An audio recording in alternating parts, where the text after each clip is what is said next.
কোথায় যাচ্ছ এখন? তুই এখন স্কুলে যাচ্ছিস?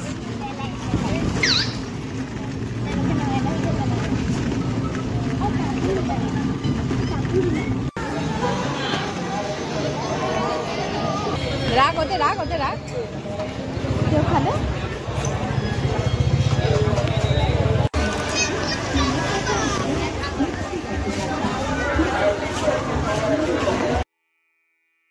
গুড ইভিনিং বন্ধুরা, আমি শ্রাবন্তী। আমার ক্যাপচার অফ প্রেম ব্লগে তোমাদের অনেক অনেক স্বাগত। আশা করছি তোমরা সবাই ভালো আছো আর আমিও ভালো আছি। আজ হচ্ছে 9ই নভেম্বর, বারটা হচ্ছে রবিবার দিন মেয়ের স্কুল ছুটি ছিল, তো সেই জন্য একটুখানি মেলায় গিয়েছিলাম। আর মেলাটা বসেছিল ওর স্কুল ধারে, তো সেই জন্যই যাওয়ার আরও বেশি আর কি ওর ইচ্ছাটা ছিল। তো সেরকম বড় কিছু মেলা নাই, খুব ছোটোখাটো মেলা। তো সেখান থেকে স্লাইম, তারপরে টিকট্যাক টো আর একটু আচার কিনে নিয়েছিলাম, আর ওই যা একটু খাওয়া দাওয়া হয়েছে। তো রাতের মেলাটুকুর ভিডিও একটুখানি সেন্ড করলাম। এটা হচ্ছে পরের দিন 10 তারিখ। তো মেয়ে স্কুল চলে গেছে, আর হচ্ছে ওর আজকে এক্সাম আছে, তো কর্তামশাইও বেরিয়ে গেছে। তো আমার কিছু গোছানোর আছে। তো আমার যে উইকলি বাজার, তো সেইগুলোই আছে আর কি। মোটামুটি কিছু বাজার আমার মান্থলি হয় আর কিছু বাজার উইকলি হয়। যেমন চাল টাল এগুলো হচ্ছে বেশি করে একটু নিয়ে রাখার চেষ্টা করি, চাল, আটা, ময়দা। আর হচ্ছে আলু পেঁয়াজ মোটামুটি আমার 15 দিন 1 সপ্তাহ আনা থাকে। তো তার মধ্যে তো কিছু বাজার হয় যে মাসের মাঝখানে বা মাসের প্রথম দিকে শেষ হয়ে যায়। তো সেই রকমই কিছু বাজার আমার শেষ হয়ে গিয়েছিল, আর যেগুলো আমার আনা প্রয়োজন ছিল। তো শনিবার দিন বাজার করা হয়েছিল, তো সেইগুলো হচ্ছে এখনও আমার গোছানো হয়নি। তো সেইগুলো এখন আমাকে অ্যারেঞ্জ করে নিতে হবে। তো চলো, কিছু বক্স আমি এক্সট্রা আর কি কন্টেনার এক্সট্রা রেখে দিই, যাতে হচ্ছে সবসময় ধুয়ে পরিষ্কার করে ঢালা সম্ভব হয় না। কখনো কখনো অলসতা কাজ করে বা শরীর খারাপ থাকে, এরকম অনেক কিছু হয়ে থাকে। তো সেই জন্য এই এক্সট্রা কন্টেনারগুলো সেই সময় কাজে আসে। আর যেগুলো খালি কন্টেনার সেগুলো আমি চেষ্টা করি যে সেগুলো ধুয়ে পরিষ্কার করে শুকনো করে আবার সেগুলোর মধ্যে মালপত্র রাখার, নাহলে প্রচণ্ড চাপ হয়ে যায়। তো সেই রকমই কিছু কন্টেনার আমার ছিল, মানে আগে থেকেই পরিষ্কার পরিচ্ছন্ন করা। তো সেইগুলো নিয়েই এখন আমি কাজ চালাবো। আর যেগুলো এখন খালি হচ্ছে সেগুলো আমি এখন পরে ধুয়ে পরিষ্কার করে রেখে দেব।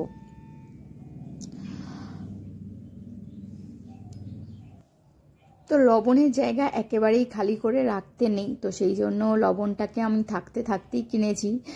বেশ কিছু লবণ আছে, তো তা থাকা সত্ত্বেও আমি লবণটা কিনে নিয়েছি। আর মুসুর ডালটা প্রায় মাঝপথে শেষ হয়ে যাবে, তো সেই জন্য মুসুর ডালটা, কারণ আমাদের মুসুর ডালটাই খেতে বেশি পছন্দ করে। মুসুর ডাল আর মুগ ডাল এই দুটো ডালই বেশি হয়, তো অন্যান্য ডালগুলো খুব রেয়ার হয় আর খেতেও সবাই চায় না। আর ড্রাই ফ্রুটসগুলো আমার প্রায় সব শেষ হয়ে গিয়েছিল। একটু এখানে শুকনো খেজুর আছে, ড্রাই ফ্রুটসের মধ্যে আছে কাজু, কিশমিশটা আছে, আর একটু আমন্ড নিয়েছি। তো বিস্কিটগুলো একেবারেই শেষ হয়ে গিয়েছিল। রোজ চা খাওয়ার সময় মিষ্টি বিস্কিট আছে, কিন্তু মিষ্টি বিস্কিট কেউ খেতেই চাইছে না। তো সেই জন্য আমি এখানে ক্রিম ক্র্যাকার সুগার ফ্রি বিস্কিটটা নিয়েছি, আর টপ নিয়েছি নোনতা। তো এইরকম ঘুরিয়ে ফিরিয়ে না নিলে না কেউ খেতে চায় না। একটু চেষ্টা করি যে কোনো সময় মিষ্টি বিস্কিট নিলে তো তার পরের বার যখন ওটা শেষ হয়ে যায় নোনতা বিস্কুট, তারপরে একেবারে নুন মিষ্টি ছাড়া এরকম বিস্কিট খুঁজি, আর এই রকম ধরনের খেতে যায় আর কি। যেমন বেশ কয়েকদিন হচ্ছে বাদাম খাচ্ছিল, এমনি যে চীনা বাদাম, সেই বাদামটা খেতে খেতে হঠাৎ খাওয়া বন্ধ করে দিয়েছে। প্রায় 500 গ্রামের মতো এনেছি, প্রায় 250 গ্রাম এখনও পড়ে। তো এইরকম বেশ কিছু কিছু জিনিস আমার থেকে গেছে, তো কি আর করা যাবে। তো মোটামুটি যে জিনিসগুলো খুব তাড়াতাড়ি খারাপ হয়ে যায় সেগুলো হচ্ছে আমি ফ্রিজের মধ্যে রাখবো। যেমন হচ্ছে চারমগজ খুব তাড়াতাড়ি খারাপ হয়ে যায়, বেশি দিন বাইরে রাখা যায় না। আমন্ডের খুব তাড়াতাড়ি পোকা চলে আসে, এগুলো ফ্রিজে রাখলে কিন্তু খুব অনেক দিন পর্যন্ত ভালো থাকে। তো অনেক দিন পর্যন্ত রেখে ইউজ করা যায়। তো কিশমিশও আমি ফ্রিজে রাখি, কারণ ফ্রিজে রাখলে দেখেছি অনেক দিন পর্যন্ত ভালো থাকে। তো ড্রাই ফ্রুটস এইগুলো যেগুলো খুব তাড়াতাড়ি খারাপ হয়ে যায় সেগুলোও কিন্তু ফ্রিজে রাখা সম্ভব, তাহলে কিন্তু অনেক দিন পর্যন্ত ভালো থাকবে।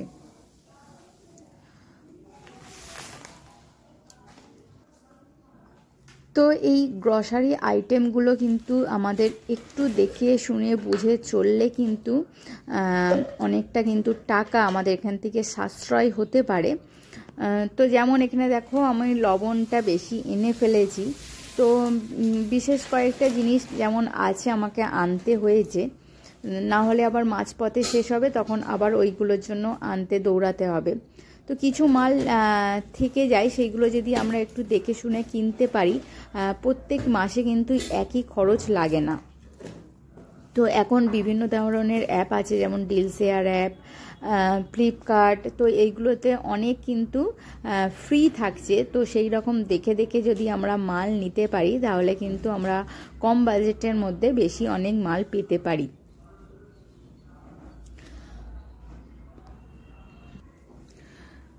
তো এই মাসে হচ্ছে দেখলাম যে ফ্লিপকার্টে অনেক হচ্ছে চাল, ডাল, আটা, ময়দার ওপরে অনেক ফ্রি দিচ্ছে। তো এইগুলো দেখে দেখে আমি কয়েকটা অর্ডার করেছি, এলে তোমাদের সঙ্গে নিশ্চয়ই শেয়ার করব। তো এবার থেকে গ্রসারির আইটেম এই অ্যাপগুলোতে দেখতে পাচ্ছি অনেক ফ্রি পাওয়া যাচ্ছে। তো ওখানকার জিনিসপত্র নেওয়া কিন্তু অনেকটা লাভজনক। তো এরপরে কিছু শাকসবজি আর কি ভেজিটেবলস ছিল, যেগুলো আমি ধুয়ে জল ঝরিয়ে রেখে দিয়েছিলাম, সেগুলোকেও আমি ফ্রিজ আপ করবো। তো সেই জন্য এরকমভাবে জিপলক ব্যাগে ভরে নিচ্ছি। তো নিয়ে এরপরে আমি রান্নাবান্নাগুলো শুরু করব।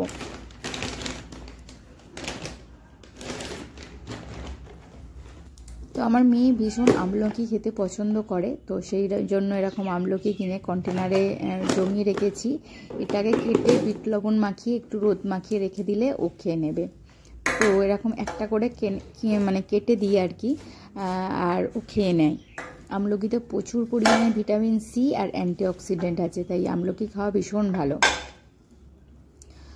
তো এরপরে লেবু আমার প্রচুর পরিমাণে লাগে, তো সেই জন্য হচ্ছে লেবু আমাকে বেশি করে নিয়ে রাখতে হয়।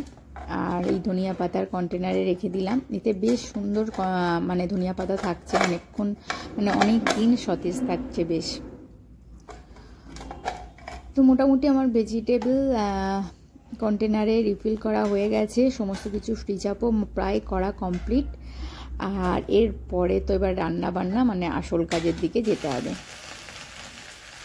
তো এরপরে আমি সমস্ত রকমের সবজিগুলো কেটে নিয়েছিলাম। এখানে অনেক রকমের সবজি অনেক দিন থেকে ফ্রিজ বন্দি হয়ে পড়ে রয়েছে, তো সব রকমের সবজি দিয়ে এখানে একটা মিক্সড ভেজিটেবল করব। আর একটু মাটন হবে, মাটন করব। আর করব হচ্ছে রবিবার দিন আমাদের মাটন হয়নি, মানে মাটন না, কোনো রকমই চিকেন হয়নি, মাছ হয়েছিল। তো ওই দিনকার আমি সেরকম কোনো ভিডিও ক্লিপ করিনি, কারণ এমনি নর্মাল খাবার দাবার হয়েছিল।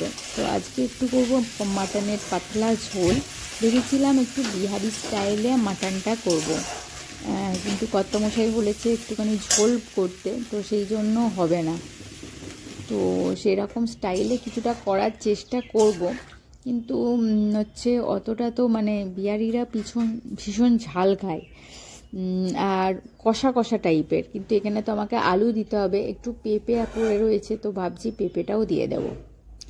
তো এখানে মিক্সড ভেজিটেবলে একটুখানি যদি হচ্ছে চিংড়ি মাছ পড়তো ভীষণ ভালো হতো, তো যাই হোক সেটা নেই।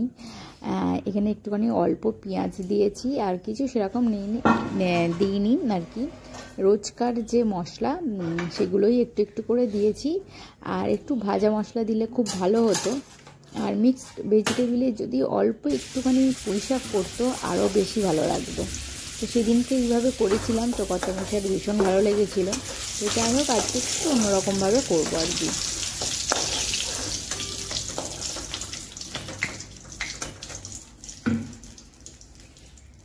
তো পেঁপে আর আলু ভেজে নিয়েছি, আর গরম মশলা ফোড়ন দিয়ে দিলাম। আর এরপরে হচ্ছে পেঁয়াজটা দেব।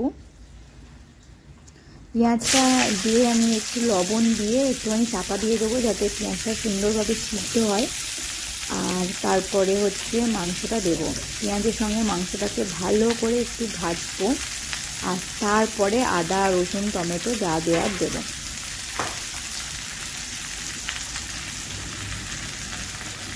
তো ফ্রিজ থেকে জল ঝরিয়ে মাটনগুলোকে রেখে দিয়েছি। আর এখানে দেখো পেঁয়াজটাও ভাজা ভাজা হয়ে গেছে, আর এর সঙ্গে আমি মাটনটা দিয়ে ভালো করে ভাজবো। তো মাংসর টেস্ট ডিপেন্ড করে কিন্তু মাংস কষার ওপরে। এমনিতে মাটনের টেস্ট বেশি, আর সেটা যদি ঠিকঠাকভাবে কষানো হয় তাহলে কিন্তু খেতে দারুণ লাগে।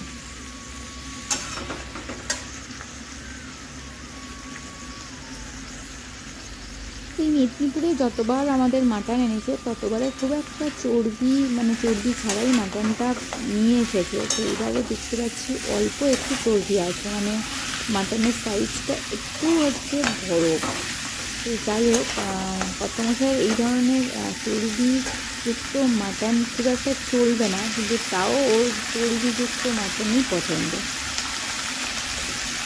তো একটুখানি বিহারি স্টাইলটা রাখার জন্য আমি এখানে দুটো রসুন দিয়ে দিয়েছি। এরকমভাবে রসুন কিন্তু খেতে বেশ ভালো লাগে। তো আমাদের বাড়ির আর কারো সেরকম সেরকম কারোর পছন্দ নয়, আমার কিন্তু বেশ পছন্দ। আর বিহারি স্টাইলের যে রান্নাটা সেটাও আমার ভীষণ পছন্দ, কারণ আমার ঝাল খেতে ভালো লাগে। কিন্তু আমাদের বাড়িতে হচ্ছে আমার মেয়ে একটু আধটু তবুও এখনও ঝাল খায়, কিন্তু কর্তামশাই খুব একটা পরিমাণে ঝাল খেতে পছন্দ করে না। তো ভগবান মনে হয় ওরকমই পাঠায়, বিপরীত মানুষদেরই হচ্ছে জীবন সঙ্গী হিসাবে পাঠায়, যার সঙ্গে কোনো মিল থাকে না। তো আমার ক্ষেত্রেও তাই। তো এখানে এবারে আদা রসুন দিয়ে ভালো করে কষিয়ে নিয়ে তারপরে মশলা দিয়ে কষিয়ে একেবারে হচ্ছে প্রেশার কুকারে তুলে দেবো। প্রেশার কুকারে তুলে দিয়ে সিটি মারলেই হচ্ছে মাংস সিদ্ধ হয়ে যাবে, আর সেরকম কোনো ব্যাপার নেই।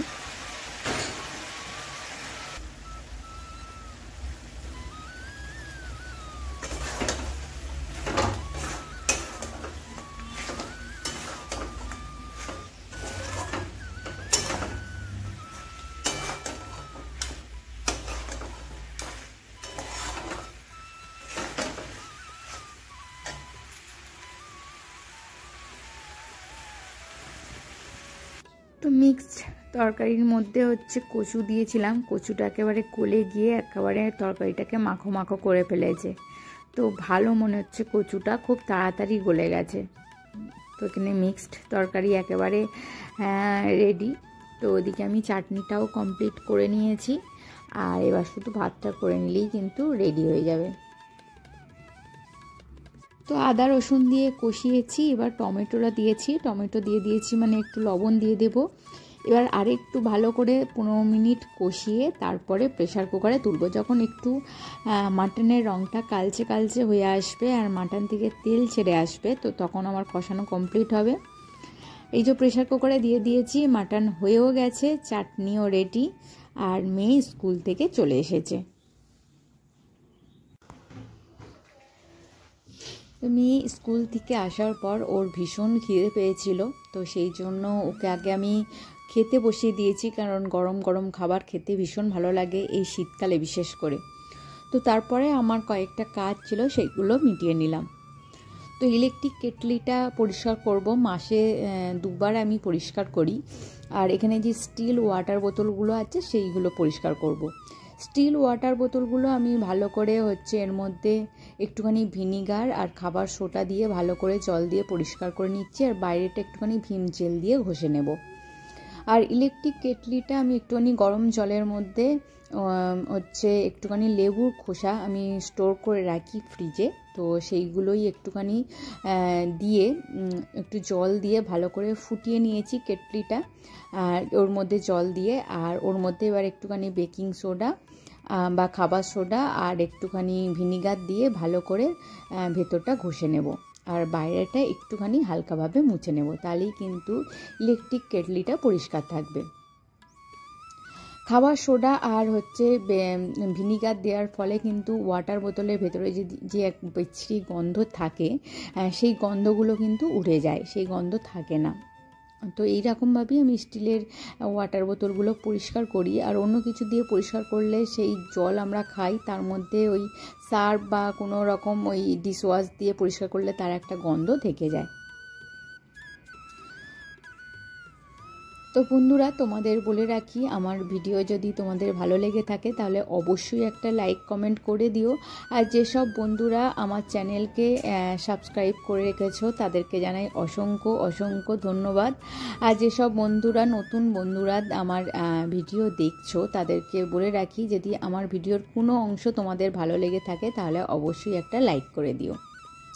তো এদিকে দেখো বোতল আমার পরিষ্কার করা হয়ে গেছে। আর ইলেকট্রিক কেটলিটাও হচ্ছে যে ভিনিগার জলটা ছিল বললাম, ওর মধ্যে এবারে হচ্ছে আমি ওই লেবুর রস একটুখানি দিয়ে দিচ্ছি, দিয়ে এটাকে ভালো করে ফুটিয়ে নিয়েছি। ওর মধ্যে গরম জল দেয়া ছিল, ভালো করে এইভাবে ঘষে নিয়েছি। আর এবারে শুধু জাস্ট ভেতরটা পরিষ্কার করে নেব।